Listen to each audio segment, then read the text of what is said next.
What's up, Nanook Nation? It's Britton here from the Nanook Hockey Blog. I'm on campus at the Minnesota State University in Mankato, Minnesota. Here on Saturday, it's quite a nice day here, honestly, today. Yesterday we were about mid-30s, right around freezing or so, and of course Minnesota is known for its abundance of wind. While the wind hasn't really died down, it has warmed up a fair bit. It's about 45 today, sunny. It's a pretty nice day in all regards, especially compared to back home. I won't complain about that and not having 2.5, 3 feet of snow to dredge through, but just kind of wanted to take a seat here. I'm actually in the middle of campus core, not too far from the student union, which is actually behind the camera a fair bit that way. The residence halls are behind me here. There's a couple of academic buildings sort of around us, and I'm sitting here in what would effectively be the equivalent of the campus quad in Fairbanks, right around the Bunnell area, where the center of flags and stuff are. There's a lot of foliage around here, a lot of trees, a lot of nature additives, if you want to call it that. But it adds some nice framing to the academia that happens here. Something I wish that UAF had a little bit more of spread throughout the center of campus. Anyway, I wanted to talk a little bit about perspective. I was talking last night with some of the parents and some other fans that are here, and you look at how the season's progressed, and you rewind back to mid-September before the season even started. WCHA media picked the Nanooks to finish 10th, where the coaches picked the Nanooks 9th. Regardless of how you look at that, either way, the Nanooks really shouldn't be in the playoffs. We lost the vast majority of our scoring threats last year. Of course, Tyler Morley graduating and moving on, losing a talent like Peter Krieger. All those kind of people sort of really take the scoring away from your team. And the Nanooks and Coach Ferguson really had to be commended to really battling out and winning a bunch of games that they probably shouldn't have been in. With 11 wins in conference before the end of the regular season, we cemented ourselves. The Nanooks cemented themselves solidly in 6th place, a full series above 7, 6 points above 7th place. And here we are as the 6th seed in the WCHA, taking on Mankato in the 3 seed. But the Nanooks aren't out of this. They have a chance to still play. Even next weekend with 2 straight wins here against Mankato, in which you look at last night's 3-0 loss, which is devastating. Don't get me wrong, but the Nanooks didn't. The Nanooks played well. They weren't out of it. When Mankato scored that early goal from the point, right inside the blue line, honestly, it was just a great amount of puck luck there. There was tons of players and tons of traffic in between the shot and the net, tons of sticks that the puck just kind of went by.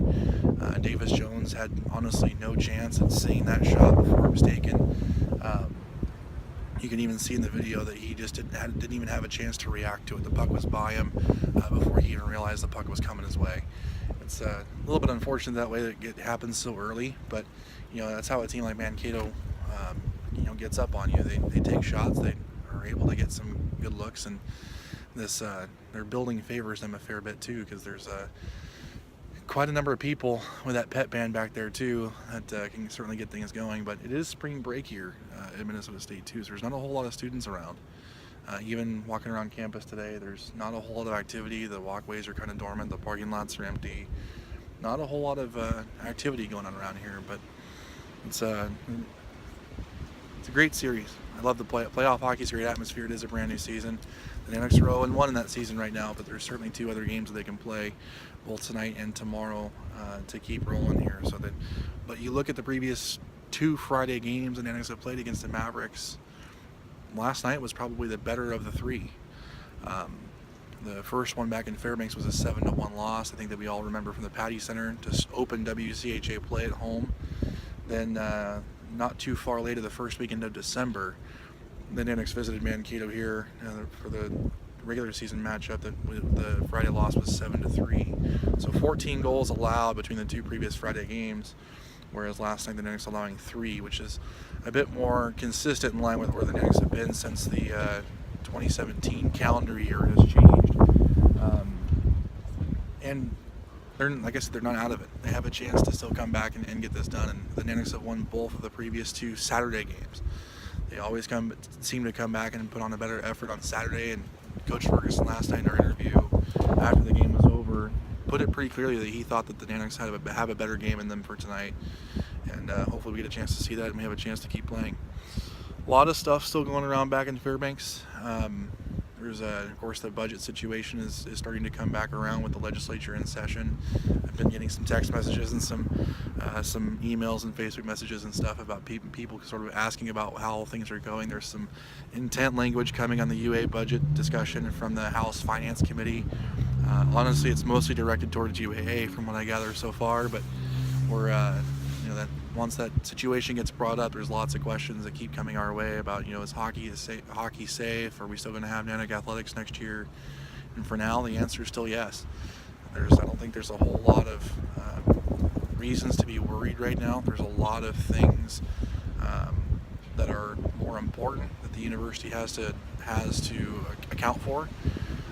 You look at the overall budget, for the entire university system, athletics is about 1% of that total number.